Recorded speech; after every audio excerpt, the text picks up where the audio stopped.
El documento que le correspondió a mi grupo se titula Acompañamiento psicosocial a las víctimas en contextos de impunidad. La autora es Marta Nubia Bello Albarracín de la Universidad Nacional de Colombia. La idea principal del texto es la condición de sujeto político de las víctimas. Ellos buscan evidenciar el contexto de impunidad por parte del Estado y de la sociedad, exigiendo reparación social basada en la justicia, legitimidad, garantías y la oportunidad de señalar a los culpables, desarrollando la construcción de una identidad y de la participación política y social.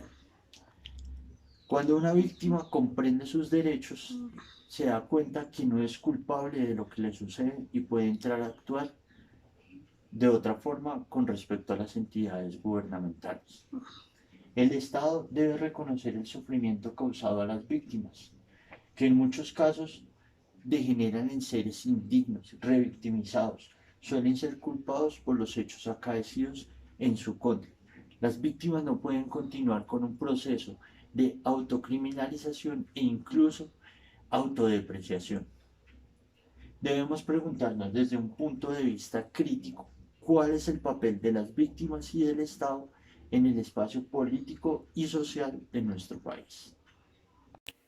Yo les voy a hablar de los tipos de impunidad. Entonces, la impunidad en el contexto colombiano. En Colombia, pues organismos nacionales como internacionales han llegado a calificar la impunidad más que un problema de eficiencia o eficacia por parte del Estado como una política de Estado, orientada a mantener una relación entre el autoritarismo por parte del Estado y la exclusión por parte de las víctimas. Para mirar más a fondo lo que la doctora Marta nos quiere plantear en el texto, tomamos como ejemplo el artículo publicado el 28 de marzo por la profesora de la Universidad de los Andes, María Emma Wills, acerca de la verdad y memoria histórica, debate Oveto.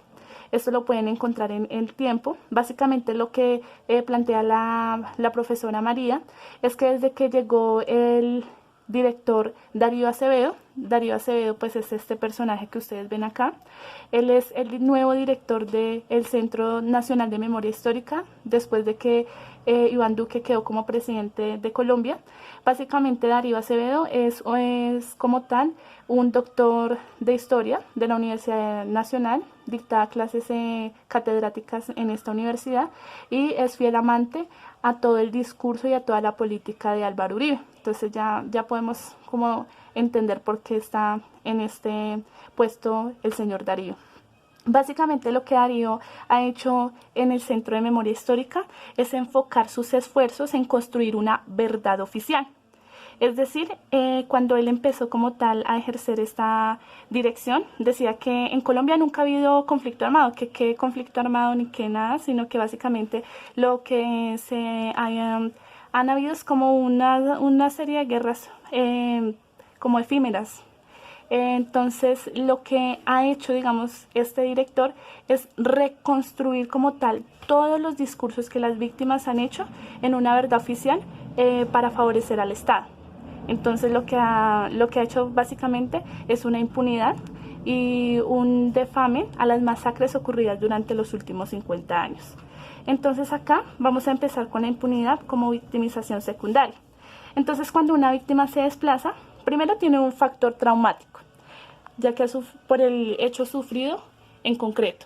Y por otra parte, ya tenemos como tal el desamparo de la víctima, ya que no cuenta con unas instituciones que lo cubran para hacer justicia. Entonces acá empieza la impotencia de no ser escuchado ni reconocido por ninguna entidad estatal que se pueda hacer justicia. Aquí básicamente ellos tienen humillaciones, estigmatización y maltratos por entidades competentes y por la sociedad. A esto es lo que le llamamos revictimización secundaria. Pasamos acá a la impunidad como ausencia de castigo. La ausencia de castigo lleva pues básicamente a que no haya un culpable formal en el atropello de los derechos y esto causa un daño psicológico a la víctima. Entonces la víctima, por el desespero de encontrar un culpable, como que vuelve a reeditar los sucesos ocurridos, diciendo como yo podía hacer esto, yo podía hacer lo otro, o si mi hijo no hubiera salido no lo hubieran matado, o si yo no hubiera salido no me hubiera pasado lo que me pasó. Y entonces ahí básicamente lo que hacen es culparse a sí mismos o culpar a gente en su entorno, ya en este caso a familia y a la comunidad. Entonces acá también tenemos otro tipo de impunidad, que es la impunidad por la despropiación entre crimen y castigo.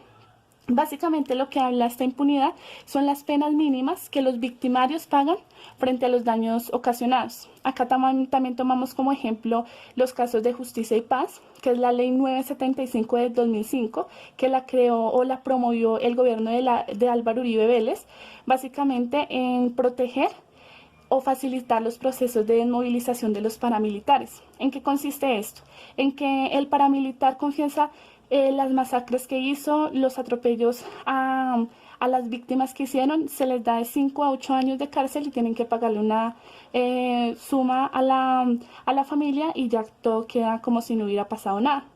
Entonces, esto es como tal un atropello porque la víctima siente rabia, siente impotencia de no poder pues que los victimarios paguen por todo lo que hicieron. También tenemos acá la impunidad como exaltación y premio al crimen. Básicamente lo que dice la autora es que acá se exalta al victimario mediante la justificación y validación pública de sus acciones como descalificación de la víctima. Entonces aquí es también donde hablamos de los discursos oficiales. Entonces lo que hemos escuchado de los falsos positivos, lo que hemos escuchado como tal de las masacres y demás, justifican los medios que hicieron como tal estos atropellos a los derechos humanos. Un ejemplo claro de esto es también un artículo que salió en El Tiempo, donde el gobierno justifica las muertes de los falsos positivos diciendo que los militares que hicieron como tal estas matanzas no sabían que ellos no eran básicamente guerrilleros, sino que ellos no tenían como tal una educación, no eran prácticamente unos brutos y no sabían diferenciar entre personal civil y guerrilleros. Entonces acá también pues es un tipo de impunidad. Tenemos también la impunidad como ausencia de la verdad. Entonces aquí es básicamente la ausencia de respuestas. No hay una respuesta a la víctima de como tal por qué lo mataron, de qué forma lo hicieron, están vivos o están muertos, de dónde están los cuerpos, quiénes los hicieron. Y eso es una pesada carga que hasta que no se reconozca como tal la verdad, las víctimas van a seguir sufriendo pues psicológicamente.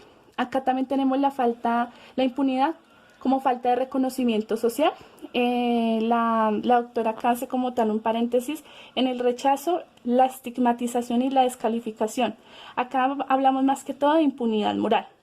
Esto quiere decir que la sociedad es indiferente, hay falta de solidaridad, hay rechazo por parte de toda la sociedad a las víctimas, cuando no se le reconoce que ella fue víctima, no porque ella tuviera la culpa, sino porque hay unos intereses políticos que hicieron que estas personas lastimosamente salieran de sus hogares o que se les atropellara como tal sus derechos. También tenemos acá la impunidad como ausencia de reparación. Entonces en la ley 1448 se reconoce unos hechos como víctimas del conflicto armado. Entonces tenemos acá el desplazamiento forzado, la desaparición forzada, el homicidio, los delitos contra la integridad sexual, el secuestro, las lesiones personales, las minas antipersonas, los actos terroristas, la tortura y el reclutamiento forzado.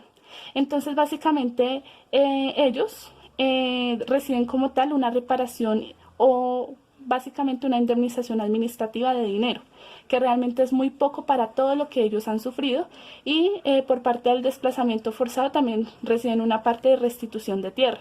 Entonces, ¿qué pasa? Que las entidades públicas, como la unidad de víctimas y las entidades estatales, tildan a las víctimas como beneficiarios o tildan a las víctimas como que esto es una solidaridad que el Estado le está haciendo a ellos, o una caridad, cuando es un derecho, ya que ellos han sido vulnerados de todo todo lo que han pasado pues por culpa de los hechos que han sufrido. Tenemos por último la impunidad como nueva forma de persecución y eliminación, vulnerabilidad de las víctimas. Aquí hablamos de las amenazas. Entonces, cuando las personas han sufrido todos estos hechos, porque hay muchas personas que sufren todos los hechos, llegan las amenazas por parte de grupos al márgenes de la ley, que los van a matar, que ya saben dónde están, y muchas veces por estas amenazas las personas sufren persecución, problemas psicológicos como persecución, como esquizofrenia, y muchas veces tienen que durar hasta un año para que el Estado les pueda dar un asilo político o los pueda cubrir como tal. Buenas noches, mi nombre es Erika Vargas y en esta oportunidad les voy a hablar de cuál es nuestra intervención social en un escenario de impunidad. Bueno, si bien es cierto que la guerra sociopolítica se presenta en Colombia hace muchas décadas, también sabemos que esta ha traído con ella miles de consecuencias para la sociedad. Una de ellas es la vulneración de los derechos en los individuos que residen en zonas rurales. Más claramente, el desplazamiento forzado a manos de grupos armados ilegales. En esta situación es en donde más vemos que la impunidad hace de las suyas y que en vez de beneficiar a la víctima, es ella quien más se ve afectada, generando una culpabilidad total de todos los hechos ocurridos y no al contrario, aplicando algún tipo de castigo en el victimario. Es ahí en donde intervenimos. Tenemos que realizar un acompañamiento psicosocial, establecer posiciones políticas y metodologías que ayuden a esclarecer la situación, que ayuden a la superación del conflicto y de la impunidad, a la disminución de impactos negativos que producen dichas situaciones en las víctimas, y debemos escuchar a las víctimas permitiendo que reconstruyan su historia. Este acompañamiento demanda ayuda en el proceso de reconocimiento y trabajo emocional de las víctimas, haciendo así que sus sentimientos no sean reprimidos y estos puedan traer mayores consecuencias como es la venganza ante sus víctimas. Como futuros trabajadores sociales, estamos en la obligación, desde cualquiera que sea nuestro campo de acción, de visibilizar a las víctimas, dándoles la posibilidad de fortalecerse como parte activa de la sociedad, como sujetos humanos, sociales y políticos, que estén dispuestos a romper ese silencio que durante años han llevado consigo. La estrategia propuesta es la de crear espacios en la comunidad cerca a su sitio de residencia y puedan experimentar un cambio de estilo de vida, una vida de campo, o en sus pueblos produciendo su alimentación o siendo microempresarios agrícolas.